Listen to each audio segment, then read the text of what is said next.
Hello everybody. So I just did my closed door interview, and at first, to be honest, I was shaking, my hands were shaking. But when I was there, everybody was so funny. They were like making me laugh, and I rap. Can you imagine that? I rap. I did an Eminem in front of those judges, and two of them were former Miss Universe. I did it, guys. I did it. In some countries, sport is like a national pastime. That's But in the Philippines, some might say that pageantry is the pastime. That's true. You know what? In the Philippines, we have pageants all over the places.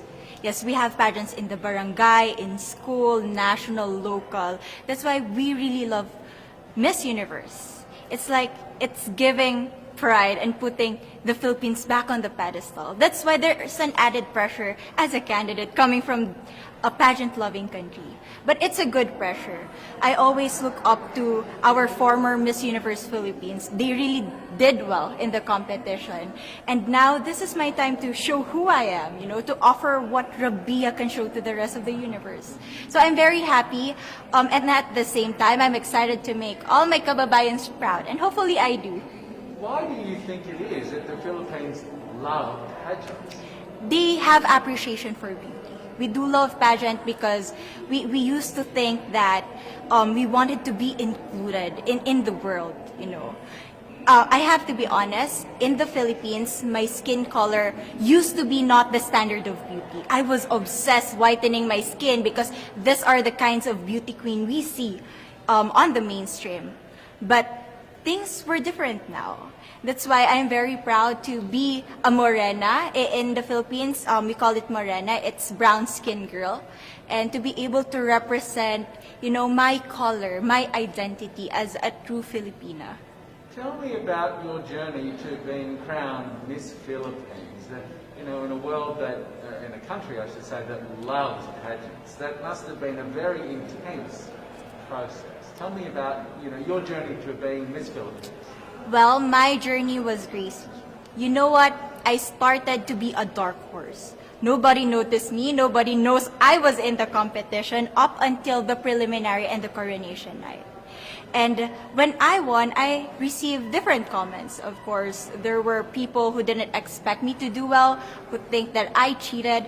That's why I need to redeem myself in Miss Universe. I really need to do well in this competition. And the thing is, I love pressure. I love criticism. I get better every day with that. You tell me I cannot do that, I turn to you and I'm going to say that, no, I can do it for myself. Good for you. So how does it feel then to be on the global stage? How do you feel to be here in this moment, right now? It's crazy, but I'm overwhelmed with the support, not just from the Filipino community, but also from Thailand, Latin countries who do appreciate me as a candidate, as a person. It motivates me that I am beautiful, I can offer so much in this world, and when somebody believes in you, it gives you that extra energy to really do well and perform well. Do you have a sense with the girls, all of the girls competing, you're competing, but is there a sense of camaraderie with all of the girls? Is there a real spirit to, sort of motivate each other to do better? You know what? I have a different idea about Miss Universe. I thought it's going to be very competitive, in a healthy way, well, of course. But now I can see every girl helping each other, from fixing those hairs, from trying to zip up those outfits. It speaks of the closeness and the kind of camaraderie that we want to have. The goal of Miss Universe is not just to crown one girl, but also to build a genuine and long-lasting friendships among us. Would you say within the Miss Universe world, the contestants, is there a sisterhood? Are you sisters? There is sisterhood. I can say I was able to talk to different representatives from different backgrounds, different cultures. And despite our differences, there's so much to be highlighted in what binds us together. And that is because we want to empower women. We want to have our advocacies. We want to speak for the things that we love. And that's a celebration of women and the beauty that we have. So coming out of this week, obviously you would love to be crowned Miss Universe. Of course. And that would be wonderful, of course, for any of you.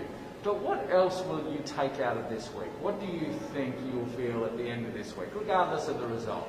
How will you be a different person?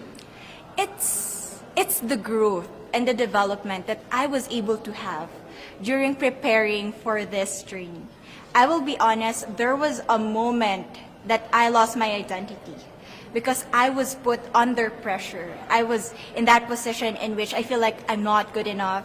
I'm not a good representative of my country, but I was able to bounce back stronger. And if I was able to do that for Miss Universe, I will be able to do that in life. That is my greatest takeaway from Miss Universe. Okay, so Philippines have a huge amount of fans. Yes. I want you to give us a little bit of a message to the fans here and at home. But send a message. What would you say to all the fans in the Philippines?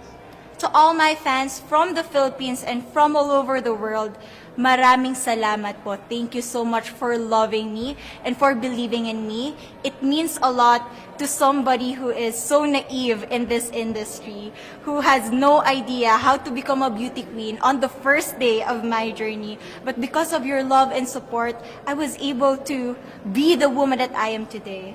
And regardless of the result, I may or I may not win the crown, but one thing is for sure, I'm gonna make you all proud.